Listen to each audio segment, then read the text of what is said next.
प्रकाशक ग्रंथ से छठा अधिकारों पर આપણે સ્વાધ્યાય ચાલી રહ્યો છે એમાં ગુરુનું જે સ્વરૂપ थोड़ा हिंदी चलेगा आज।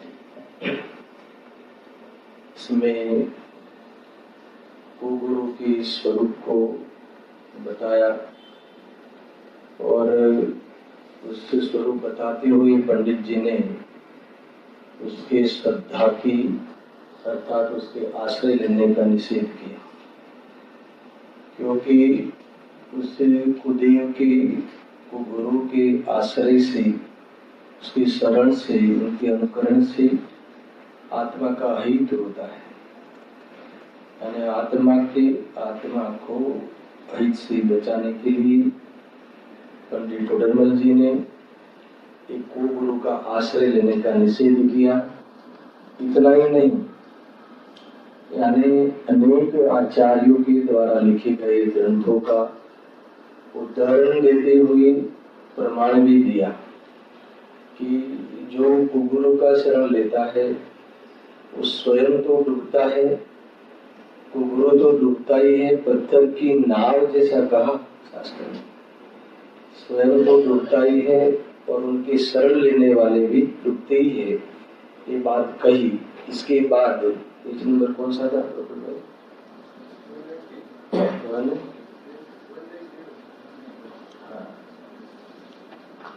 उसके बाद इस अज्ञानी के द्वारा जो दलीलें रखी गई उस गुरु के आश्रय के आसपास शरण के जो समर्थन है, उस समर्थन के लिए अनेक युक्तियां, अनेक दलील करी गई और उस अनेक दलील का तोड़ पंडित जी ने बहुत ही लॉजिकल दिया है।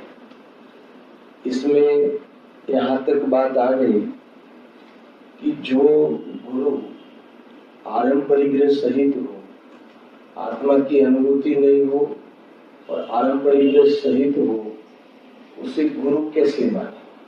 और अंत में उस निष्कर्ष पे आए। 4-5 प्रश्न चल रहे हैं, गए व्याख्यान में हमने इसका विचार भी किया था।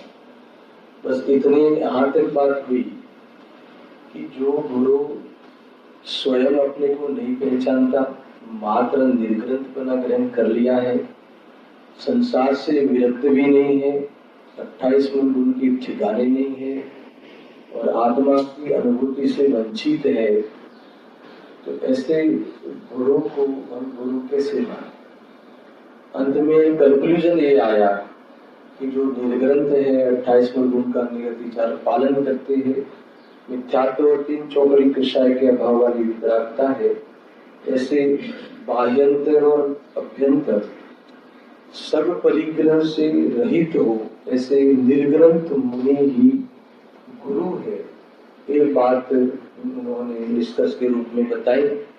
आगे का प्रश्न अभी मैं प्रारंभ करता हूँ। पेज नंबर 190, सेकंड लास्ट जो प्रश्न है वहीं से देखो। प्रश्न क्या है कि આ કાળમાં એવા ગુરુ તો અહીં નથી, તેથી જેમ અરહંતની સ્થાપના प्रतिमा છે તેમ गुरुની स्थापना आवेशधारियों से। उसमें क्या है चेतन भाई, आप जो स्वरूप कहते हो, जितना पवित्रता बताते हो, ऐसे मुनिराज ऐसे गुरु तो यहाँ क्या कहते हैं इस काल में मिलना असंभव है। तो फिर गुरु तो चाहिए हमें, तो क्या उपाय करें? तो जैसे यहाँ भगवान का विरह है, तो भगवान का विरह होने पर भी हम उनकी स्थापना प्रतिमा में करके अपना काम चला लेते हैं। तो ऐसा कोई उपाय बताओ। तो उन्होंने ये उपाय निकाला अज्ञानी ने कि इसीलिए जो गुरु की स्थापना है, जो वेशधारी है, निर्गुण तो है, उतना तो हमारा गुरु के सच्चे गुरु के पक्ष में एक बात तो आई कि नहीं आई। निर्ग्रंथ है, नग्न है, कुछ कमंडल रखते हैं, तो बाह्य इतना वेश तो है ही। तो हम उनमें उस वेशधारी में अपने गुरु की कल्पना कर लेवे, अर्थात स्थापना कर लेवे और हमारा काम चला लेवे, तो क्या एतराज? सुनना इसके तरफ से प्रश्न है। देखो ऐसा है, कभी कभी स्वाध्याय में जाते हैं भाई साहब, तो ऐसे प्रश्न आते हैं कि जैसे कई जगह पे ऐसे क्षेत्र में चले जाते हैं कि जहाँ मंदिर नहीं होता, अपना दिगंबर, मूल दिगंबर, वितरागी, दिव्यशास्त्र गुरु नहीं मिलते, तो कई प्रश्न आते हैं। तो क्या हम उस समय वहाँ जो मंदिर है, अर्थात तो वहाँ जो भी श्वेतंबरों का अन्य जो भी मंदिर है उससे काम चला लेंगे, तो क्या प्रॉब्लम है? ऐसे कई बार ये प्रश्न आता है। कभी कोई यात्रा में तो मिलते ही है, कभी कोई बिजनेस के सिलसिले में जाता है और वहाँ दूर दूर तक जिन मंदिर नहीं दिखता और नियम ले लिया हो कि दर्शन करके ही भोजन लेंगे, अब क्या करें? तो उसे ऐसा उन्होंने बताया, रास्ता निकालते हैं वो लोग। ये जो भी मंदिर है, नाम भी महावीर है और कहीं ना कहीं जैन तो है, समझ में आया ना? थोड़ा संघार की बात है ना, तो ये गहने तो पहने और क्या फर्क पड़ता है? तो ये प्रश्न सब इसी में समाहित है। तो कितनी भी भूख लगी हो, कितनी भी प्यास लगी हो, पानी का वहां मिलना असंभव हो, तो जहर का सेवन नहीं किया जाता। खूब मिलता हो वहां जहर, है ना, पानी की बूंद भी नहीं मिलती हो, मगर जहर के बहुत बड़े बड़े बोझ भरे हो, तो हम जहर से काम चला लेंगे ऐसा कहेंगे क्या? ऐसा नहीं होता। तो ये बात हमें समझनी चाहिए। मेरा ये जवाब है, उनको मैं कभी कभी जवाब देता हूँ कि अगर कहीं मंदिर नहीं मिला, कहीं उस प्रकार की अनुकूलताएं नहीं मिली, तो क्या प्रॉब्लम है ना? मत करो ना दर्शन। अगर तो हमें उन गुरु के जो स्वरूप है, गुरु का स्वरूप है, वो अंतरंग स्वरूप की भक्ति होनी चाहिए, हमें उस स्वरूप का ख्याल होना चाहिए, स्वीकार होना चाहिए, वो स्वरूप का हमें श्रद्धान होना चाहिए और हमें इस स्वरूप को अपनाना है, प्राप्त करना है, ऐसी भावना होनी चाहिए। इतने से काम हो जाएगा। और ऐसी भावना हो और बाहर में उचित इस प्रकार का व्यवहार मिले तो वंदना कर लेना, और नहीं मिले तो नहीं कर लेना, उससे क्या मिले?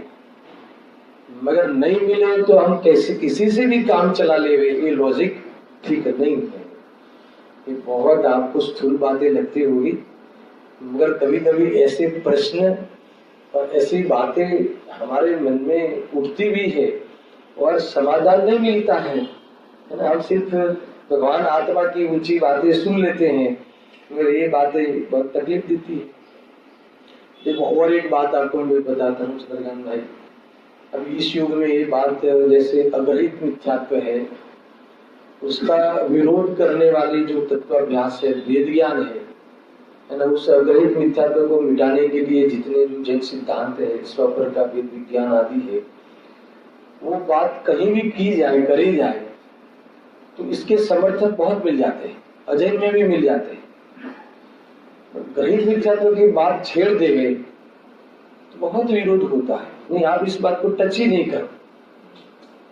यानी मेरा कहना यह है कि अभी इस जमाने में, इस युग में अग्रहित मिथ्यात्व तो स्थूल हो गए और ग्रहित मिथ्यात्व सूक्ष्म हो गए, है ना। यदि ग्रहित मिथ्यात्व स्थूल है, अंधश्रद्धा है, थोड़ा कुछ भी बुद्धि से विचार करें तो भी उसे लगे कि ये सब गलत है ना। सामान्य व्यक्ति भी अगर विचार करे कि ये कैसे होगा, जो रागी है, जो है ना द्वेषी है, पापों में माहिर है और पाप में धर्म मनवाते हैं, व्यसनों में धर्म मनवाते हैं, तो बिना बुद्धि एकदम कम हो, स्थूल बुद्धि वाला भी समझ ले कि इसमें धर्म हो ही नहीं सकता। मगर आज ये बात आ गई कि अग्रहित मिथ्यात्व को मिटाने की बात हम करें, मोह से दुख है, किसी चीज को अपना माने तो आकुलता होती है, अपना मानना छोड़ दो, है ना, वही तो सुख को प्राप्त हो जाएगा, निराकुल हो जाएगा, ऐसी बातें बिना विरोध के, बिना विघ्न के सुनने तैयार है लोग। मगर वहां अगर देव की बात छेड़ देवे कि वितरागी होते हैं देव, रागी देव होते ही नहीं, वो कुदेव है, ऐसा आप कह दो तो बहुत विरोध होता है। ये गजब की बात है, क्या पंचम काल का प्रभाव है ना। तो ये बात समझ में आती है इस वर्तमान परिस्थिति में। तो ये बात यहाँ मैंने कही। देखो पंडित जी का एक प्रश्न है कि ऐसे वेशधारी मात्र बाह्य में वेश है, भले फिर अंतर में ममता बहुत हो, अंतर में परिग्रह की चाह बहुत हो और परिग्रही लोग जो है उनको बहुत पसंद हो। देखो आप नग्न दिगंबर वेश में कोई व्यक्ति विराजमान हो और उसके अंदर में परिग्रह की बहुत ममता है, ऐसा कैसे मालूम पड़े? आप कैसे निर्णय करोगे कि ये मुनिराज को, ये साधु को परिग्रह की बहुत ममता है, कैसे पता चले? तो उनकी जो बाहर परिणाम और प्रवृत्ति देखते हैं, जैसे सेठ लोग आवे, बड़ा कोई सामग्री वाला व्यक्ति आवे तो उससे बहुत ही उसके अनुकूल बात करे, वो राजी रहे ऐसा प्रवचन करे, है ना, वो खुश रहे ऐसी बातें करे, उसको सम्मान देवे। यद्यपि देव शास्त्र गुरु तो वहां तिर्यन सुनने आ जावे या अज्ञानी सुनने आ जावे, तो वहां मांसाहारी और शाकाहारी भी, कोई मांसाहारी भी आ जावे, तो भगवंतों को भेद नहीं करते। भगवान है तुम, बाहर की प्रवृत्ति तुझे शोभा नहीं देती, ये जो पाप आदि परिणाम है तुझे स्वरूप से, है ना, स्वरूप की प्रीति नहीं करने देते, और कषाय की मनता की चाह तुझे शुद्धात्मा की भावना नहीं भाने देते। ऐसा अपनी तरफ से प्रवचन करते और अपनी तरफ से कहते कि तू स्वभाव से तू भगवान है प्रभु, है ना, बाहर में थोड़ी सी भूल है, तेरे जैसे स्वभाव वाला जीव इस भूल को निपटा के भगवान बन जाते, ऐसा ही कहें। कोई भी आगे मतभेद नहीं होता, क्योंकि द्रव्य स्वभाव की ओर से देखने की आदत है, उस प्रकार से देखने की अनुभूति है। ऐसे जीव पर्याय की ओर से भेद नहीं करते, समझ में आया। मगर कोई साधु बाहर में कोई किसी की बहुत पहुंच हो, कोई नेता हो, समझ में आया। देखो ये आप सबको पता है चंद्रकांत भाई, जैसे अभी मैं राजकोट गया था, तो ये जैसे भावनगर राजकोट में वो गांधी जी की जो संस्था है वो सब दिखाते थे, और सब लोग कहते थे कि देखो उद्देश्य के प्रवचन में गांधी जी आए थे, है ना, अपने देश के राष्ट्रपिता आए थे, फिर भी उन्होंने बताया कि कौन किसी को बचा सके, है ना, कोई किसी को बचा नहीं सकता, राज चला नहीं सकता, कोई देश चला नहीं सकता। तो गांधी जी को लगा बाद में कि मुझे देख के बोलते हैं, समझ में आया ना, ऐसा ऐसे बता रहे थे, है ना। कि बाद में किसी रामजी भाई का, बाबूजी का कांटेक्ट किया होगा कि मैं वो जो अपने जो साधु के पास गए थे और जो मुझे देख के बोलते थे कि नहीं ये सिद्धांत है, वो कोई भेदभाव नहीं करते कि आज राष्ट्रपिता आए हैं और अपना देश का कोई बड़ा नेता आया है इसीलिए ये कहूँ, ऐसा नहीं होता। इससे पता चलता है कि ये साधु को अंदर से परिग्रह की ममता है, सभा देख के नहीं बोलते, स्वभाव देख के बोलते हैं। एक आदमी हो तो भी प्रवचन तो प्रवचन होता है, और सभा में 12 सभाएं फूल हो, है ना, तो भी बात तो वही की वही आएगी, और क्या बात होगी। तो ये बहुत सोचने लायक है। वहीं से हमें उन वक्ता की, और ये तो ये वक्ता है जो जिनेंद्र भगवान की वाणी को स्वयं बचा के बोलने वाले हैं, वो कैसे ऐसा भेदभाव कर सकते हैं। तो यहाँ से हम पकड़ सकते हैं कि भाई इनको ये ममता है। कुल मिला के जब वेशधारी हो तो हम काम चला लेवे, ये कौन सा न्याय है तुम्हारा, ये कौन सा लॉजिक है? नहीं मिले तो नहीं मिले। अब इसका जो जवाब देते हैं उत्तर बहुत लॉजिकल उत्तर होता है इनका। देखो, જેમ ચિત્ર આદિ વેળે રાજાની સ્થાપના કરીએ सुनना। तो त्या प्रतिपक्षी नहीं क्या कहा, अगर कोई राजा का अपने जिस जो सत्ता में हो, जो राजा का राज्य हो, जिस राज्य में राजा राज कर रहा हो, हम उस राजा का चित्र हमारे घर में लगावे, उसमें स्थापना करें, तो वो कोई राजा का विरोधी नहीं है, ऊपर से राजा का समर्थक है। सुनना बराबर से है ना। पर कोई मनुष्य पोताने राजा मनावे तो ते राजानो प्रतिपक्षी થાય। कितना सरल लॉजिक देते हैं। पर कोई मनुष्य अपने को बताए, है ना, राजा का चित्र क्यों लगाते हैं, आप मुझे ही मान लो ना राजा, समझ में आया ना, तो वो विरोधी हुआ। ये कह रहे हैं। तो ये मान लो कि कोई जैसे गांधी जी हैं, तो गांधी जी की कोई फोटो हम घर में लगावे कि ये बहुत ही वो राष्ट्रपिता थे, भगत थे, भारत देश की स्वतंत्रता में इनका बहुत योगदान है, ऐसा सब समझावे और महिमा करते करते फोटो लगावे उनकी, तो हम, है ना, उनके कोई विरोधी नहीं हुए, उनके प्रतिपक्षी नहीं हुए। मगर हम कहेंगे नहीं तो आप तो, मैं ही वो पगड़ी लगा देता हूँ, वेश पहन लेता हूँ, लकड़ी हाथ में रख लेता हूँ, अब मुझे ही, मेरे में ही गांधी की तुम कल्पना करो, ये विद्रोह है, ये ठीक नहीं है। ये यार कह रहे हैं, देखो ये जैसा अपने को राजा मनावे तो ये राजानो प्रतिपक्षी થાય છે, वो राजा का विरोधी है। तेम पाषाणादिक में अरहंतादिक की स्थापना बनावे, ऐसे भगवंत की जो स्थापना, आर्यन भगवान की जो नए निक्षेप स्थापना, उनके गुणों की, उनके वितरागता की, अंदर में पूर्ण वितरागता, अनंत चतुष्टय की प्राप्ति होती है। इनके सहयोग में रहा हुआ देह शरीर, जो मन वचन काय है, उनकी चेष्टाएं शांत होती है, उनकी चेष्टाएं बता के, शांत चेष्टा बता के अगर हम उस प्रतिमा में उन गुणों की स्थापना करें तो उसमें तो दोष नहीं है ना। कोई भी अरहंतादिक मुनि किसी की भी तो त्या तो तेनो कोई प्रतिपक्षी नहीं, तो वो कोई विरोधी नहीं हुआ। पर कोई सामान्य मनुष्य पोताने मुनि बनावे, ये तो कोई कहे कि अभी कोई मुनि नहीं दिख रहे है तो आप मुझे मुनि मान लो ना, कि जो उसमें मुनि का कोई गुण नहीं हो, मात्र निर्ग्रंथपना ग्रहण कर लिया, मात्र कपड़े नहीं पहने हैं साथ में, तो त्याग भी नहीं बोल सकता है ऐसे वेशधारी के लिए। तो वो त्याग क्या होता, कपड़े का त्याग। अध्यात्म तो कहेगा कि तुम पर वस्तु का त्याग कर ही नहीं सकता, है ना, त्याग उपादान शून्य शक्ति। मगर कपड़े का राग जिनके छूट जाता है, उनके सहयोग में कपड़ा नहीं मिलता। मगर बिना राग छूटे कोई कपड़े को पहने नहीं और अपने को निर्ग्रंथ मनावे, समझ लेना, तो वो तो मुनि का प्रतिपक्षी हुआ। सुनना, वो तो मुनि का विरोधी हुआ। और उसको नहीं, उनको नहीं मानने वाला व्यक्ति मुनि का भगत हुआ। क्या कहा, नहीं समझ में आया?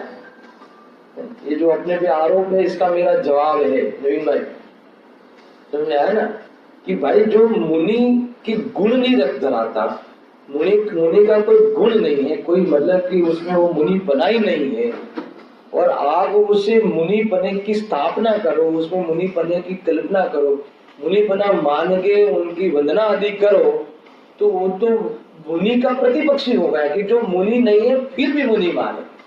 और ऐसे मुनि को जो मुनि नहीं मानता है वो सचमुच में मुनि का भगत है। जो अमुनि है और मुनि नहीं है, मात्र बाहर का वेश पहन लिया है, कोई विरक्ति नहीं है, किसी भी प्रकार का ठिकाना नहीं है, एक गृहस्थ को नहीं शोभे ऐसे कार्य में वो दिखता है, लौकिक कार्य उस पद में बैठ के कराता है और उसकी अनुमोदना करता है, और उसे तो मुनि माने तो विरोधी हो गया। तुम समझ में आया? और ऐसे मुनि के जो विरोधी है ना, ऐसे मुनि का जो विरोध करे वो वास्तव में सच्चे मुनि का भगत है। क्या स्वरूप है, क्या कंसेप्ट है ना, ऐसा है भाई। मुनि वगैरह मोक्ष नहीं, है ना, अगर आत्म दृष्टि के बिना मुनि बना सच्चा होता नहीं, ये पूरा सत्य है ना। इस प्रकार से अगर हम इस मार्ग में प्रस्तुत होते हैं तो हमारा बाह्य सिद्धांत भी यथार्थ है और अंतरंग में वितरागता का प्रेम हो, वितरागता को प्रकट करने की भावना हो, चैतन्य माथी उठेली भावना फड़े। आज बोला है ना 21वां, न पड़े न बने, ऐसे देखो पूरी ताकत से बोलते चैतन्य ની ભાવના ભાવે અને चैतन्य की दृष्टि करे और सुख नहीं मिले, ऐसा कैसे हो सकता है ना। मतलब कि बर्फ का आइस का सेवन करे और ठंडक नहीं मिले, ऐसा कैसे हो सकता है ना। वो हो ही नहीं सकता। तो ब्रह्मांड को कितनी ताकत से कितनी दृढ़ता से बैंसरी ने वो बात कही है और मुझे से कितना प्रमोद से समझाते हैं। अच्छा लगा, इतना बढ़िया है। देखो यहाँ क्या कहते हैं, देखो कि पण कोई सामान्य मनुष्य यानी कोई भी मनुष्य सामान्य मनुष्य પોતાને મુનિ બનાવે તો તે મુનિજનોમાં પ્રતિપક્ષી થયો तो मुनिपना का प्रतिपक्ष विरोधी, यानी वो आपको मुनि चाहिए ना, आपको गुरु चाहिए ना। और पुनर्मि जी ने शर्त रखी ना, निर्गंध ही गुरु होने चाहिए, तो मान लो ना अरे इनको गुरु। तो क्या निर्गंध ही होना इतना ही नहीं है, निर्गंध होने का अर्थ तुम्हें पता नहीं। निर्गंध का अर्थ यानी जो ग्रंथि रहित है, मिथ्यात्व की गांठ रहित है, और कपड़े की भी गांठ जिनको जरूरत नहीं है। पहले धोती पहनते थे, धोती की गांठ लगाते थे, तो क्या धोती की गांठ भी अभी लगानी नहीं पड़े, उसका अर्थ की इतना भी राग नहीं, इतनी कषाय नहीं, इस प्रकार का अंदर में वासना नहीं, यानी अंदर में स्वरूप में भी वासना रहित और बाहर के शारीरिक चेष्टा भी वासना रहित, ऐसे निर्ग्रंथ गुरु एकमात्र एकाग्रता जिनका लक्षण है, एकमात्र रत्न धारण करना और उस धारण करके विकास करना ही जिसका ध्येय है, और इतना ही मात्र उपदेश देते हो। मुनि के मुख से यही उपदेश आएगा कि रत्न त्रय को धारण करो। लिया था ना नियमसार की दूसरी गाथा, भाई बिल्कुल भाई सम्यक दर्शन की प्राप्ति करो। कितना काल निकल गया, अभी भी सम्यक दर्शन नहीं, हमें आत्मा का दर्शन नहीं, अभी मुझे अपनी पहचान नहीं, मुझे मेरी खबर नहीं, है ना। मुझे देह से भिन्न मैं हूँ, इतनी मेरी मेरा सेंस में विवेक नहीं। अरे है ना, मुझे शर्म आनी चाहिए, ये अपने लिए ये सोच, ये बहुत बड़ा लॉस है ना। इतना जीवन निकल गया तो हमें आत्मा के दर्शन की फुर्सत नहीं मिली। बाहर के प्रलोभन में प्रमाद के कारण, अज्ञान पूर्वक प्रमाद के कारण हमें अपने आत्मा की अनुभूति मोक्ष की शुरुआत का भोग देकर हम इन बाह्य परिणामों में और बाह्य इन भोगों में विचरते हैं। हमें शर्म आनी चाहिए। यहाँ गुरुदेव कहते हैं, आचार्य श्री कहते हैं, तुझे शर्म नहीं आती, तुझे वितरागता का विकास नहीं हो रहा है, वो लॉस नहीं लगता, तूने आत्म कल्याण छोड़ दिया है, त्याग दिया है, सूदने का त्याग कर दिया है ना। सूदने के विषय की तरफ देखने की तुझे फुर्सत ही नहीं है, तो इतना बड़ा लॉस तुझे लॉस नहीं लगता। ये है, देखो ऐसे वचन होते हैं मृराजों का। आत्मा की अनुभूति कब करोगे, है ना, कब स्वरूप में विश्राम करोगी, कब चार गतियों के अभाव करोगे। चार गति में आना शोभा थोड़ी न है, ये मिलना वो शोभा थोड़ी न है। अरे भगवान के सामने हाथ जोड़ के खड़ा रहना ये शोभा थोड़ी है। जब भगवान के सामने हाथ जोड़ने के लिए निषेध किया जाता हो तो पंचेंद्रिय के जो तुच्छ विषय है उसके लिए लालायित रहना, तैयार रहना, ये तो कितनी बड़ी बेशरम की बात है। समझ आया ना, कठिन पड़े से भाई। अरे फिर तुम थोड़ा व्याज भी करो ना, नहीं थोड़ा एक गृहस्थ जीवन में सम्यक दर्शन ले लेंगे, बाकी आप हमारे भोगों को, हमारे पुण्य के उदय को आप मत छेड़ो। तो यार अभी तुझे पता नहीं है पुण्य का उदय क्या है। अभी 2-3 परिभाषाएं चली ना, कल बताई थी आपको, वहां पे एक स्वर्ग की परिभाषा बताई। तो क्या बताई परिभाषा, जहाँ संयम का अवसर नहीं उसे स्वर्ग कहते हैं। तुम स्वर्ग की परिभाषा आध्यात्मिक से पढ़ो, है ना। इतने स्वर्ग होते हैं, इतने विमान होते हैं, इतने वो होते हैं, इतना ये होता है ना, इसे स्वर्ग कहते हैं। मुझे ऐसे स्वर्ग की परिभाषा पसंद नहीं आती।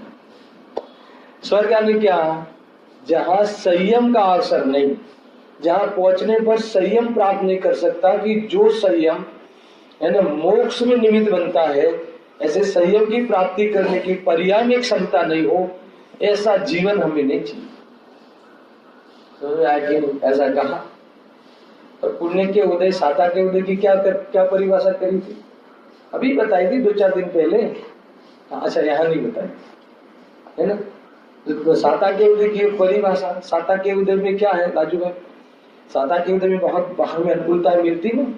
तो साता का उदय उसे कहते हैं कि पूर्व कर्म का जो साता का उदय आया, तो उस उदय में ये जीव इतना लोभायमान हो जाए, है ना, इतना इसके पीछे रहे कि मोक्ष जाने के लिए तैयारी नहीं हो, इसे साता का उदय कहते हैं। क्या कहा है ना सिद्धेश भाई? साता नो उदय શું છે कि बाहर में इतनी व्यवस्था, इतनी अनुकूलता मिले। कितनी अनुकूलता? इतनी अनुकूलता दे देना, ये जीव जब मनुष्य में पंचम काल में बोरीवली में जन्मे, तब हे कर्म तू ऐसी व्यवस्था कर देना कि ये जीव मुक्ति के लिए तैयारी नहीं हो। इसका नाम क्या? साता का उदय। वैरागी नहीं आता है इस जीव को, है ना। अरब रुपया हो जाए, बाहर में अनुकूलता मिल जाए, तो आपको ऐसा लगता है कि उसे 12 भावना अच्छी लगे, उसे वैराग्य भावना अच्छी लगे, चेतन। देखो ऐसा है। इसीलिए वास्तव में मुनि उसे कहते हैं, गुरु उसे कहते हैं कि जो कहे कि तू चल मेरे साथ, है ना, तू ताकत वाला है, तू परमात्मा बनने की शक्ति रखता है, अरे तू इतना सरस जीव है कि एक स्वरूप में तू देखे तो मेरे से पहले मोक्ष चला जावे। ऐसा कहना किसको? समझ आया कि नहीं? तो मुक्ति का दावेदार है, तो मुक्ति का अधिकारी है, भगवान बनने का अधिकार रखता है, तेरा अधिकार कब जताएगा? ऐसी बात करे तब वो समझना कि गुरु। समझ में आया? स्वयं उस मार्ग में परिवर्तन करते हो और जीव मात्र इस मार्ग में परिवर्तन करे, वही कहे। कहने का राग आवे तो राग में भी वितराग होने का कहे, तब उस राग की प्रशंसा की जाती है। क्या कहा? कौन से राग की प्रशंसा करते हैं? जिस राग में वितराग होने के कहने की भावना आवे, वितराग होने के लिए कहे, उस राग की लोक में प्रशंसा होती है। ऐसे राग आने पर भी उस जीव को उस राग की प्रशंसा नहीं लगती। वह वास्तव में वह जीव मोक्ष मार्गी है। आए समझ नजर है, इतना अच्छा लगे ना, जैसे ऐसा कोई पात्र, ऐसा कोई मुनि, है ना, चरण पकड़ ले, है ना, कभी छोड़े ही नहीं। सही में कहता हूँ, मुझे मन नहीं करता आगे बढ़ने का जब भी मुनिराज की चर्चा आवे ना, क्योंकि पूरा ज्ञान में वो बात आ जाती ना, ऐसा लगे कि उनके शरण में बैठे रहे। क्यों कहीं जावे, कितनी मजा में है ना, दसों दिशा में स्वतंत्र रूप से घूमते हैं, स्वतंत्र रूप से रहते हैं, मन पड़े बस स्वरूप में चले गए। बाहर की कोई जगह किसने ले ली, ये मैं बैठा था तो ये जगह में कोई नहीं बैठे, है ना, ये ध्यान रखने की टेंशन नहीं, समझ आएगी नहीं। कितनी शांति निराकुल पर भाई। शेयर बाजार ऊपर होवे कि नीचे होवे, मंदी आवे कि तेजी आवे, है ना, नेता बदले कि नहीं बदले, सरकार कौन सी आवे, कोई पड़ी नहीं जिसे लापरवाह, कोई परवाह ही नहीं। क्यों? क्योंकि मैं अपने काम में मस्त हूँ और अपने काम के सारे कारण मेरे पास मौजूद है। बाहर की सरकार बदलने से मुझे धर्म में अनुकूलता मिलेगी, ऐसा जैन धर्म को स्वीकार नहीं है। क्या गजब की बात है, क्या गजब का स्वरूप है भाई। सुनो ये अपनी बात, सुनो ये अपने बादशाह बने की बात, मजे की बात है। कोई ऐसा अपने को कहे कि तुम भगवान बनने की लायकात रखता है, तो ऐसा लगे कि क्या बात है, इसने कोई बात कैसे कह दी, है ना। इस बात में विचार करना चाहिए, बहुत बड़ी बात है, छोटी बातें नहीं। मैं आपको कहती हूँ कि आपको मंदिर को संभालने की आपकी योग्यता है, तो आप कितना जोरदार संभालते हो इस संस्था को, आए दिन इतने अच्छे प्रोग्राम चंद्रकांत भाई कराते हो आप, है तो आपको कैसा लगता है? अरे करा ही नहीं सकता जी, इतना राग कर लेता, और वो अपने आप अपने स्वकाल में होने वाली चीजें है। बात तो यहाँ गुरु की चलती है। ये कहते हैं कि देखो क्या कहते हैं, मूल बात ये है कि कोई भी गहरे गहरे व्यक्ति को मात्र अपना एक प्रकार से खाली कपड़ा छोड़ देवे और आप उसकी और कोई बात मुनिपना का कोई गुण नहीं हो, न अंतरंग में गुण हो, न बहिरंग में भी कोई ऐसा पालन हो, है ना, और बहिरंग में ऐसा दिखता हो कि राग की समर्थक है, ये वास्तव में स्वभाव के समर्थक है, ये बाहर में इस प्रकार की बहुत पूंजी मिले, लोक में संसार में सुख मिले, तो उसकी बातें करते हो, तो ऐसे मुनि को आप मुनि मानते हो, तो वो तो मुनि का, गुरु का विरोधी हुआ। और ऐसे विरोधी का हम विरोध करें तो हम प्रतिस्पर्धी हुए, अरे प्रतिद्वंदी, प्रतिपक्षी हुए क्या? तो हम विरोधी नहीं हुए, वास्तव में वो हम मुनि के भगत हुए। तो मुनि के भगत का लेवल तो हमें मिलना चाहिए। समझ में आया कि नहीं? ऐसा है। अब कैसे उंगली उठाते हो कि मुनि को मानते नहीं? हम उस मुनि को नहीं मानते कि जो अमुनि है, और उस मुनि को नहीं मानते कि जो कहा है शास्त्र में, जो मुनि का स्वरूप है उससे विरोध में प्रवर्तन करता हो, तो हम उस मुनि को नहीं मानते। तो हम उस मुनिराज के, मुनि जीवन के और मुनि निर्गुण गुरु के प्रतिपक्षी कैसे नहीं? ये बात है। हाँ, इसलिए मैंने कही कि भाई क्या करें, लोग ऐसा जानते हैं कि क्या मुनि बन के मुनि को मानते हो? बताओ क्या आपको, है ना? हम मुनि बन जाए फिर आपको बताओ क्या मुनि को मानते हैं क्या? ऐसा कोई स्वरूप है क्या? इतनी जल्दबाजी नहीं करना। किसी को बताने के लिए मुनि नहीं हुआ जाता, कोई सिद्ध बाहर में प्रसिद्ध सिद्ध करने के लिए, कोई प्रूव करने के लिए मुनि नहीं बना जाता। मुनि तो निज भावना है, मोक्ष का साक्षात कारण है। एक बार अपने स्वरूप में, जो मोक्ष मार्ग में जो स्वरूप में बस जाते हैं, वो मुनि है। तो वास्तव में मोक्ष के लिए वो वितराग मार्ग में खड़े हैं, वो मुनि है भाई, है ना? तो राग की समर्थक करने वाले कैरेक्टर को हम मुनि कैसे माने? ये कहा ना, स्थापना कर देते हैं। मैं इसीलिए इसको इतना खुलासा करता हूँ कि ये नहीं, आपको तो आपने ही तो कहा था कि निर्ग्रंथ गुरु ही गुरु है, तो फिर तो निर्ग्रंथ है ना? नहीं, आपने पढ़ा नहीं पूरा। और क्या लिखा है?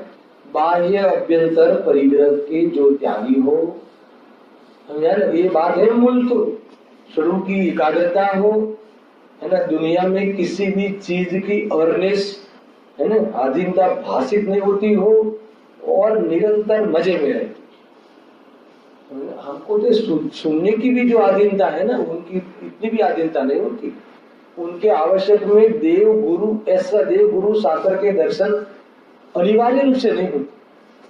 आवश्यक नहीं, स्वयं परमिष्टि है, स्वरूप में डूब जाए तो डूब जाए, कमजोरी आवे तब वो अपने उससे भी ऊंचे आसन पे विराजमान भगवान के शरण में जाने का भाव आवे, फिर भी उस भावक का भाव है, ज्ञान का भाव नहीं है। क्या निजम की बात है, सुनना मेरा दोस्त। अभी 10 दर्शन पर्व भी गए, पता नहीं यहाँ से किसी ने मैसेज दे दिया होगा कि भाई से सुनना, जब भी मुनिराज की बात आती है तो फिर आप वो हटेंगे नहीं, है ना? वैसे बरस पड़ेंगे। वहाँ किसी ने कहा होगा, यहाँ अपने यहाँ से किसी ने फोन में कहा होगा, तो फिर हमको आपकी शैली का परिचय है, आप तो बोलते हैं जो में आएगी नहीं। तो पर ही ऐसा है ना? जैसे भगवान आत्मा की बात चलती हो, सूझने के विषय की बात चलती हो, तो उस चर्चा में से भी बाहर आना नहीं पोसाता, क्योंकि इसके बाहर चर्चा भी इतनी फालतू होती है। अभी जब उस सूझने की चर्चा से बाहर आना पसंद नहीं होता आत्मार्थी जनों को, तो जो व्यक्ति सूझने का इतना बड़ा आश्रय लिया हो, प्रचुर आश्रय लिया हो, वो फिर वहां से कैसे हटे, है ना? तो उसका ज्ञान वहां जावे। ये व्यक्ति आया, मुझे वहां नमस्कार नहीं किया, अच्छा उनको ज्ञान तो होगा ना? ज्ञान नहीं होगा कि इसने नमस्कार नहीं किया, वो नमस्कार नहीं किया, ऐसा ज्ञान होने पर भी, है ना, समझ में आए कि नहीं, ये नमस्कार क्यों नहीं करता, इतना उपयोग नहीं कर पाता, है ना? उससे उनको ऐसा ही लगता है कि बोले लो भगवान छे, है ना, ये भी पावने वाला जीव है, हम तो यही चाहते हैं कि ये मेरे से भी आगे जाए। ये वात्सल्य होता है अंदर में, जीव के प्रति इतनी अंदर में निष्प्रभ भाव से तर्फड़ होती है, ऐसा होता है। तो कम नहीं समझना किसी जीव को, वर्तमान में कोई उदयों में फंसा हो, कम नहीं समझना, वो भावी तीर्थंकर हो सकता है। समझ में आएगी नहीं? अरे भावी सिद्ध तो है ही, तीर्थंकर नहीं बोले तो समझ में आएगी नहीं? हम सब भावी सिद्ध है कि नहीं? अमराज सिद्ध छू, है कि नहीं? स्वभाव थी अमराज सिद्ध छू, है ना। और जब मैं तीनों काल सिद्ध ही हूँ तो पर्याय सिद्ध बन जाए उसमें क्या आश्चर्य। अरे सिद्ध पर्याय सिद्ध बना प्राप्त नहीं करती, उसका आश्चर्य है। ये भी वास्तव में अज्ञानता है ना। हर चीज ज्ञेय है, इसमें सिद्ध क्यों नहीं बनता? वो तो प्रेरणा के लिए बोलते।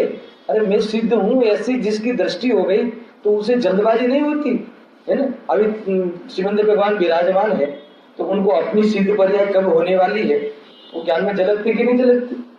तो ऐसा नहीं लगता कि मैं इतना पावरफुल व्यक्ति है ना, 4 घाती कर्म का अभाव कर दिया है, 12 सभा मेरे चरणों में बैठी है और मैं इतना लेट जाऊंगा, मेरे से पहले लोग चले जाएंगे, तो मैं थोड़ा कुछ ऐसा वैसा क्या करूं कि जिससे जल्दी चला जाऊं?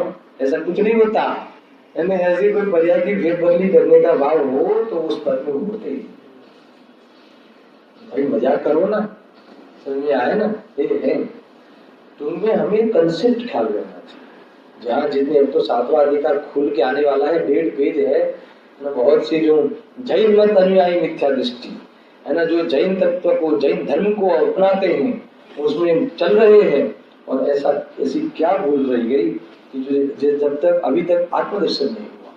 कई बातें शांति से लेंगे। देखो क्या कहते हैं, तो ते मुनिजनों में प्रतिपक्षी थયું એ પ્રમાણે જો સ્થાપના થતી હોય फिर से, पर कोई सामान्य मनुष्य પોતાને मुनि मनावे तो ते मुनिजनों में प्रतिपक्षी थયું, तो मुनि पद का विरोधी हुआ। कैसे भी मान लो, किसी को भी मान लो ऐसा। ये प्रमाणे जो स्थापना थती हो और इस प्रकार से ही स्थापना कर दी जाती हो तो पोताने अहन पर मानो। ये कहते हैं ना अहन मनाओ। फिर तो आप जब कितनी प्रश्नता आ जाएगी आपको पता है कि क्या चीज है, किस चीज को अपन आमंत्रित कर देता है व्यक्ति। समझ में आ रहा है? ऐसा है किसी में भी स्थापना कर दो, ऐसा कैसे चले? नहीं होता ना। देखो किसी में भी अपनी पत्नी की स्थापना कर दो, ऐसे दिन आ जाएंगे, क्या फर्क पड़ता है इसमें?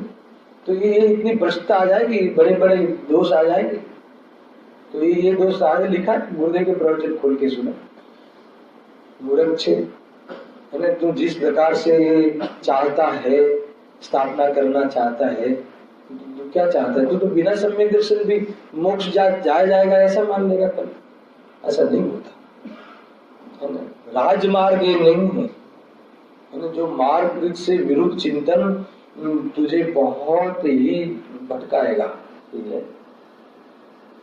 देखो हम उस मार्ग में नहीं चल सकते हैं, अलग बात है। हमारा पुण्य कम पड़ता हो, हमें ऐसे गुरु का बेटा नहीं होता हो, अलग बात है, इससे कुछ नहीं बिगड़ता। मगर हम उस मार्ग के विरोध में अब नहीं है तो चला लेते हैं, ऐसा नहीं है। गुरुदेव से इस बात में बहुत ही खुलते थे। पंचम काल होय એટલે ગુરુનું સ્વરૂપ અલગ હોય એમ ના હોય બાપુ, है ना। पंचम काल होय એટલે शुभ भाव करता करता शुद्ध थी जैसे एम ना हो। क्योंकि ये बात बहुत चली कि अभी तो ये कैसे है कि आप जिस जो मुनि का स्वरूप कहते हो कैसे मिलेगा, कैसे होगा, है ना। जैसी शुद्धता वाले जीव यहाँ आते ही नहीं कि भूल छे, 7वें स्थान तक जीव जा सकता है इस काल में, है ना। ऐसा है, अगर शुद्धोपयोग तेरे से नहीं होता है तो तू ऐसा सिद्धांत को नहीं पलट दे कि भाई अभी पंचम काल में शुभ से चला। बहुत विरोध करते थे खुल के गुरुदेव श्री, नहीं होता ऐसा। तरण काल में होय परमार्थ का एक ही पंथ है, कोई अलग अलग नहीं होता, ऐसा है। अच्छा शक्कर पंचम काल में मीठी होती है और आगे आगे निकृष्ट काल आएगा तो शक्कर तीखी होगी? नहीं होगी, नहीं होगी। स्वभाव नहीं छूटता, जो स्वरूप है उससे विरोध में चीजें नहीं होती। देखो પણ તેમની સ્થાપના હોય यानी પોતાને અહમ પણ મનાવો। अगर आप कह रहे हो इस प्रकार से स्थापना करते जाए तो अब तो आप भगवान की भी आप प्रतिमा क्यों बिठाते हैं? स्वयं बैठ जाओ, जो हमारे बाबू भाई बिठाते थे ना सब बच्चों को, नहीं पता बाबू भाई, छोटे बाबू भाई, बता भगवान बनी जाओ, ऐसा है। तो हर बच्चे फटाक से देख बैठ जाते, तो अर्घ नहीं चढ़ाते हैं उनको, बच्चों को। तो ऐसा है, हमारे पंडित जी है उनका एक बेटा है, तो जब भी उसको दूध नहीं पीना हो ना तो उसकी मम्मी को कह के देखो भगवान दूध पीते हैं क्या? नहीं पीते ना, ऐसा। तो इजीली आप दूध मत पिला, इस प्रकार से जहां जहां आपको अनुकूल हो वहां सिद्धांत का उपयोग मात्र नहीं करना। समझ में आया कि नहीं? गजब की बात है। देखो पण तेमनी स्थापना होय तो बाह्य में, देखो ये बहुत बड़ी बात है। अगर स्थापना करने की बात आवे तो बाह्य में तो ये प्रमाणे जो होनी चाहिए, है ना। अपने पिता की जो फोटो है ना, तो फिर जैसे पिता थे ऐसे ही फोटो बनवाओ, है ना। थोड़े अभी काल बदल गया तो थोड़ा आधुनिक पापा की फोटो बना देवे तो ये नहीं चलता, समझा नहीं। अभी वो जूने जमाने के थे तो उस समय वो पगड़ी पहनते थे, तो अभी पिताजी की फोटो थोड़ा अलग से बना दूं मैं, ऐसा नहीं होता। तो जैसे थे वैसी फोटो बनती है। समूह में भगवान जैसे है, जिस विराजमान जिस प्रकार से है, वैसी ही यहाँ विराजमान की स्थापना निक्षेप की पद्धति है। इससे विरोध में नहीं हो। समझ में आएगी नहीं? ऐसा है। પરંતુ તે નિર્ગ્રંથ અને ઘણા પરિગ્રહનો ધારક છે, ત્યાં અમે ત્યાં એમ કેવી રીતે બને? आप हमको इतना मैंने आग्रह क्यों करते हो कि आप भी मान लो ना भाई, समाज में सुलह रहेगी, झगड़े नहीं होंगे। अरे तेरे झगड़े नहीं हो उसके लिए मैं, है ना, ग्रहित मिथ्यात्व को ग्रहण कर लूं, ऐसा किसने कहा? है ना। सारी दुनिया विमुख हो जाए मगर हम सत्य के विरोध में खड़े नहीं रह सकते। सत्य के विरुद्ध में खड़ा रहने का अर्थ पता है आपको? सत स्वभाव से कोसों दूर चले जाना, मुक्ति के मार्ग से विमुख चलना। भाई हम तेरे संबंध संभालने के लिए हम इतना ये असत्य को स्वीकार नहीं करें। भाई साहब नए नए कोई संधि बने हो और उनको संभालने के लिए उनकी मान्यता को हम फॉलो कर लेंगे, ऐसा नहीं हो सकता, है ना। बाकी जो लौकिक बातें हैं वो सब हमें मान्य है, आप जो कहो मान्य है।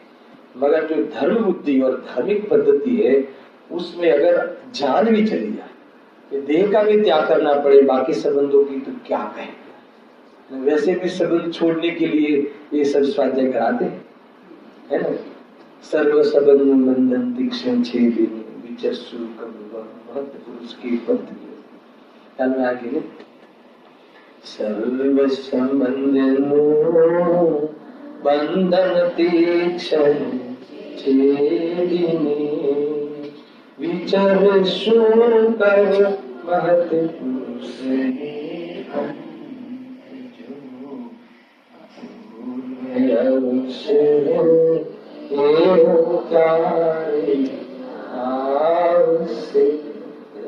क्यारे थे सुबायंत निर्ग्रंथ। गजब की बात है प्रभु। हम कैसे इस बेटे को, बेटियों को, बहू को खुश रखने के लिए हम मार्ग से विरुद्ध में अपना पक्ष देवे, उसमें वोटिंग करें, ऐसा दिन काल में नहीं हो सकता। ये बात आज हमारे लिए बहुत मायने है सारे केस, क्योंकि अब संबंध होने लगे ना अलग अलग जगह पे। अभी बेटी आपने कहीं और में है तो इस धर्म के फॉलोअर्स नहीं है, तो क्या करोगे आप? तो कैसे निभाओगे? कुछ नहीं निभाना है, उसका पाप पुण्य उसके साथ, समझ आएगी नहीं? अरे वो तुम बच्ची को अगर बेसबुद्धि से कहीं भी जग डाल के आओगे तो उसका पुण्य काम करता कि नहीं करता? कर लेगा कि नहीं कर लेगा, है ना। कोई मतलब स्टेप मगर यार ऐसी कोई चीज हो और आप उस बेटी को कहीं ऐसी जगह पे ब्याह दे तो आपको ऐसा लगता है दुखी होगी? अरे और वास्तव में दुख क्या है? विद्या दर्शन दुख है। और जिसे सम्यक दर्शन प्राप्त करने की बात जिस जहाँ चलती हो, ऐसे संप्रदाय में और ऐसे घर में बच्ची देना बहुत बड़ा भाग्य है। आगे नहीं, सम्यक दर्शन ही सुख का कारण है। क्या करूं भाई, हमें तो जिस माहौल में हम लोग खड़े हैं वहां से हमारे लिए मोक्ष के दरवाजे खुलते हैं, है ना। आप अपने को जंच मात्रा भी कम मत समझो, है ना। ये बात आई और जो ये जो कहा ना कि परंतु ते निर्ग्रंथ ने आ घना परिग्रहों धारक छे, तो वेशधारी में आप स्थापना करने के लिए हमें आग्रह करते हो, तो वो परिग्रह के धारक व्यक्ति को परिग्रह के समर्थक है। जो एक ग्रस्त जीव काम नहीं करते ऐसे काम में दिखते हैं, धर्मशालाएं बनवाते हैं, अरे मंदिर बनवाते हैं, वो मुनि का काम नहीं है। समझ आया कि नहीं? मंदिर की वेदी पे विराजमान होने का मुनि का काम है, मंदिर की वेदी बनवाने का मुनि का काम नहीं। वो तो गृहस्थ जो है ना, वो धर्म के लोभी जीव और गृहस्थ जीव आत्मार्थी जन को राग आता है ना? बाकी ये जीवन बहुत ऊंचा है। कैसे हो? देखो कितने जोरदार। हम निर्गत गुरु को ही गुरु क्यों माने? क्योंकि महंतता का आधार दिया था, है ना? क्योंकि वो महंत है, उन्हें किसी भी चीज की जरूरत नहीं है। अरे गृहस्थ जीवन में सम्यक दृष्टि भी हो तो भी वो महंतता को प्राप्त नहीं है। व्यापार आजीविका की गरज है, बाहर में वो किसी सेठ के यहाँ काम करता है। सम्यक दृष्टि कवि कौन से थे उस राज नवरत्न में? थे ना बनारसी दास, खुद सम्यक दृष्टि, राजा मित्र दृष्टि। वो कहते हुए कल लोग आने वाले हैं, काव्य बनाओ हमारे लिए, आदेश देंगे, है ना? अधीनता है तो उससे गुरु नहीं बना सकते। महंता नहीं है, मुनिराज ऐसे नहीं बनते हैं। आप मुनिराज को एक कमिटमेंट नहीं ले सकते कि कल उनके प्रवचन में आपको आना है, ऐसा नहीं। हमें क्या है, हमें हम स्वरूप में चले जाए। अरे हम तो एक ग्रंथ लिखते हुए कहते हैं कि है ना, वो दोष ग्रहण नहीं करना 5वीं गाथा में। क्यों? क्योंकि हम लिखते लिखते स्वरूप में चले जावे तो शब्द आधा भी रह सकता है। हम कोई कमिटमेंट पद्रव्य के साथ कमिटमेंट कैसे कर सकते? कौन कर सकता है? हम सब तो करते हैं, हमेशा कमिटमेंट करते कि नहीं? कोई बात नहीं बेटा, तू पढ़ अच्छी से अच्छी स्कूल में, मैं हूँ पीछे। और कमिटमेंट निभा नहीं पाओगे तो अरे निभा ही नहीं सकते। और उस कमिटमेंट के अनुसार कार्य होता हो तो आपके कारण नहीं होता है, ध्यान रखना। भ्रम में मत रहना। सुखी होना हो तो भ्रम में मत रहना, और दुखी होना हो तो कमिटमेंट का अहंकार करना। क्या कहा? अलग निरंजन की बात है, ये तो मजे में रहना। समझ में आया ना? ऐसा ही है अलग निरंजन। कोई कुछ किसी से कुछ नहीं लगता हमारा। देखो तो ये बात आई थी, प्रश्न ये आया था, मैंने थोड़ा आपको अध्यात्म का रस भी इसके साथ लिया। मूल तो ये है कि आप, उनका कहना है कि वेशधारी में आप स्थापना कर दो, तो क्या नहीं होता है ना? वो तो मुनि का स्वरूप नहीं है, उसमें हम मुनि बने की स्थापना करें तो मुनि का प्रतिपक्षी हो जाएगा, है ना? इसीलिए ऐसा काम हम नहीं कर सकते। और दूसरा प्रश्न देखो, ये प्रश्न बहुत खतरनाक, देखते हैं आज कितना चलता है, नहीं तो कल इसको और खोले। ये प्रश्न आज हर जगह है। कैसा प्रश्न है? आ काळમાં श्रावक पण जेवा संभवे तेवा નથી, તેથી जेवा श्रावक तेवा मुनि। आप मुनि की बात क्यों करते हो?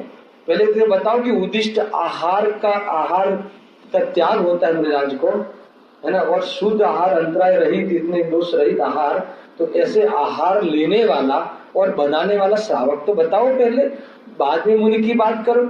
ऐसा अरे भाई वो तो श्रावक की समस्या है, मुनि की समस्या नहीं है। नहीं, ये तो मुनि बिगड़ते हैं ना, वो श्रावक के कारण बिगड़ते हैं। अरे तू क्या कह रहा है? नवीन भाई, मुनि ने कौन बगाड़िए छे?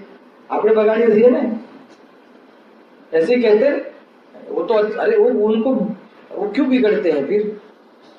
समझ में आया ना? अरे जैसा श्रावक है, श्रावक तो कई प्रकार के दिखाएंगे जवाब, है ना? और जैसे श्रावक है वैसा गुरु हो, ऐसा होता है क्या? समझ में? ये फॉर्मूला है। अरे गुरु श्रावकों को अपने तरह बनाएगा, मगर जैसे श्रावक है वैसा गुरु बन जाए, उसे हम गुरु कैसे कहें? समझ आया कि नहीं? અત્યારે શ્રાવકો क्या सारा છે तो પછી गुरु सारा ની कल्पना શું કામ करवी? ऐसा नहीं होता। समझ में आया कि नहीं? अरे जैसे विद्यार्थी हो वैसे गुरु होने चाहिए। अब विद्यार्थी तो कैसे कैसे होते हैं, अहमदाबाद की हॉस्टल में चले जाओ आप, है ना? आपको पूरा दृश्य मिलेगा। कई कितने तड़ी पार होते हैं विद्यार्थी, कई कितने अलग प्रकार के होते हैं, कोई अलग ग्रुप के होते हैं। तो क्या गुरु को भी, शिक्षक को भी, टीचर को ऐसा बन जाना क्या स्वरूप है? ये श्रावक के लिए है कि तुम, है ना, मुनि राजों को इस प्रकार से तुम अपनी तरफ से ट्रीट नहीं करो। उनके लिए है, मगर इसके कारण मुनि बिगड़ते हैं, ये बात गलत है। अरे वो क्यों ले गए, उन्होंने आके नहीं जमता तो नहीं जमता, ऐसा है। गजब की बात है भाई। देखो, क्योंकि ये बात मैंने तो कम से कम 50 के मुख से सुनी है। आप जिस प्रकार से मुनि का वर्णन आपके व्याख्यान में करते हो, तो अगर पहले श्रावक तो ऐसे होने चाहिए ना, तो बनो ना, कौन मना करता है? शायद वो हमारे में उंगली करता होगा। आप पहले आप तो बन के अच्छे श्रावक बन के तो दिखाओ, फिर सही गुरु की व्याख्या करना। समझाया कि नहीं? तुझे पता नहीं है मार्ग क्या है। समझा? मैंने एक बार ऐसा कहा था यहाँ, है ना, कि जो दर्दी होता है ना, जो दर्दी, जो जिससे दर्द होता है वो दर्दी, तो जो दर्दी होता है वो, उसे तो कई दोष होते हैं, मगर उसके दोष मिटाने के लिए हम डॉक्टर की चॉइस करते हैं। तो डॉक्टर में थोड़ा दोष हो तो चलेगा क्या? आपकी ट्रीटमेंट के लिए, इलाज के लिए, एक भाई आपको कोई दर्द है, कोई कैंसर है, मैं आपको कहूँ प्रभु का एक डॉक्टर बहुत फॉरेन रिटर्न है ना, मतलब थोड़ा सा उसे कैंसर के बारे में उसके हाथ से 4-5 मरीज तो ऊपर चले गए, बाकी अच्छा है डॉक्टर, क्योंकि वो फॉरेन से पढ़ा हुआ है। आप इलाज कराओगे नहीं तो 4 अच्छे भी हुए थे और 4 ऊपर भी चले गए। तो देखो, ऐसा है कि हम कैसे भी हो, गुरु तो जैसे है वैसे सही होने चाहिए, उसमें कोई कमी नहीं होनी चाहिए। अरे वो पद तेरे से नहीं जमता तो नहीं ग्रहण करना, और मुझे वो पद वाले नहीं मिलते तो नहीं मिलते, मुझे पता है ना एक कैसे होते हैं, उसको स्वरूप को दोहन करेंगे और हम स्वयं मार्ग में चले, जिनवाणी माता का उपकार है। ऐसा देखो, अब ये कहते हैं कि जैसे श्रावक हो, एक काल में श्रावक जैसे हो, जैसे संभव है वैसे मुनि होंगे ना, तो ऐसा नहीं है। इसका बहुत जबरदस्त जवाब, शास्त्र में श्रावक संज्ञा तो सर्वग्रहस्थ जैनों ने छे। अब श्रावक किसे कहोगे, पहले ही बता। समस्त जैनों को श्रावक कहते हैं, एक से लेकर पंचम गुण स्थान वाले सब जीवों को श्रावक कहते हैं। अरे एक नामधारी भी श्रावक होते हैं, एक पाक्षिक श्रावक होता है, एक नैष्ठिक श्रावक होता है, एक साधक श्रावक होता है, एक असंयमी श्रावक होता है, एक संयमी श्रावक होता है, एक व्रती श्रावक होता है। अब श्रावक तो कई प्रकार के होते हैं, तो कई प्रकार के श्रावक होते हैं। संज्ञा श्रावक की जो है वो अनेक प्रकार से होती है, तो कौन से श्रावक की बात करोगे आप? मुनि में ऐसा भेद नहीं है कि ऐसी संज्ञा वाले भी मुनि होते हैं, ऐसा भेद नहीं। इतना लॉजिकल जवाब देते हैं पंडित जी, ऐसा समझ में आया कि नहीं? पाक्षिक श्रावक मान लो कि एकमात्र जैन शासन का पक्ष है, नहीं बात तो आज साची है, खाली पक्ष बना रहे मगर बाकी कुछ नहीं, चलता है सब जो है वो चलता है। ऐसे भी श्रावक होते हैं, खाली नामधारी, नामधारी यानी देव दर्शन पूजा आदि करें, बाकी आत्मा की बात देखेंगे बाद में, पेंडिंग रखते हैं। ऐसे भी लोग होते हैं, कोई भदैया भी होते हैं, कौन मात्र भादरवा में ही आवे, मैंने कहा था राजकोट में। ऐसे भी बहुत जैनी है कि खाली भादरवा में जावे, એટલે भादरवा में भी 10 दिवस आवे, अरे 10 दिवस में भी खाली प्रतिक्रमण में। ऐसे बहुत लोग हैं खाली प्रतिक्रमण में, क्योंकि पता नहीं मुझे ये राजकोट में कहा कि भाई आप रुक जाओ, है ना। हमें उसी दिन निकल गया, प्रतिक्रमण था, बड़ा प्रवचन नहीं था, तो मुझे कहा रुक जाना चाहिए। नक्की खास बात है क्या? यानी आप देखोगे ना तो ये जो पब्लिक है ना, आपको खड़े रहने की जगह नहीं मिलेगी। समझ में आया ना? ये प्रतिक्रमण है बड़ा, इतनी पब्लिक आ जाएगी कि आप समाज कितना बड़ा है ये देखो। बोला ये देख के मुझे दुखी नहीं होना है, मुझे झाड़ना है। समझ में आया ना? ये जो जितना मैंने देखा है उतना मैं खुश होके जाता हूँ, मुझे ये देख के मैं दुखी हो जाऊंगा, रागी हूँ। समझ में आया ना? अरे इतने लोग हैं फिर भी मार्ग में नहीं लगते, है ना, खाली अंतिम दिन आते हैं। तो ये इसे तो मुझे जाने दो, वो सही है, मैंने समझ लिया, वो कोई देखने की चीज नहीं है ना। हम तो देखने वाले को देखते हैं और उसी को दिखाने की बात करते हैं, बाकी हमारा काम नहीं है। हम सभा को देखते नहीं है, सभा में 1000 लोग बैठते तो वहां नजर तक नहीं जाती। दीपक भाई आप भी अभी की नजर, है ना, 2-4 लोगों को देखते हैं, आगे वो ना भी 2-4 लोगों का आते हैं, आता है। हमारा काम सभा को खुश करना नहीं है। समझ में आया ना? और कोई किसी के खुश करने से कोई खुश होता नहीं। समझ में आया कि ऐसा है।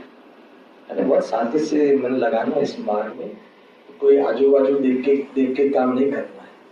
मैं तो अपने मित्रों को कई बार कहता हूँ, यहाँ भी कहा होगा कई लोगों को, कि भाई मैं इस मार्ग में हम सब साथ में हैं, हो सकता है कि मैं भ्रष्ट हो जाऊं तो अब मार्ग पे शंका नहीं करना। क्या कहा? मार्ग गलत है ऐसा नहीं मानना। हो सकता है कि मैं भ्रष्ट हो जाऊं, हो सकता है कि मैं इससे विपरीत हो जाऊं, हो सकता है कि मैं इसके विरोध में बैठ जाऊं तो बुद्धि खराब हो जाए, तो तुम ये नहीं समझना कि मार्ग खोटा था। समझ में आएगी नहीं? तुम लगे रहना है और मुझे स्थितिकरण करा देना। समझ में आएगी नहीं?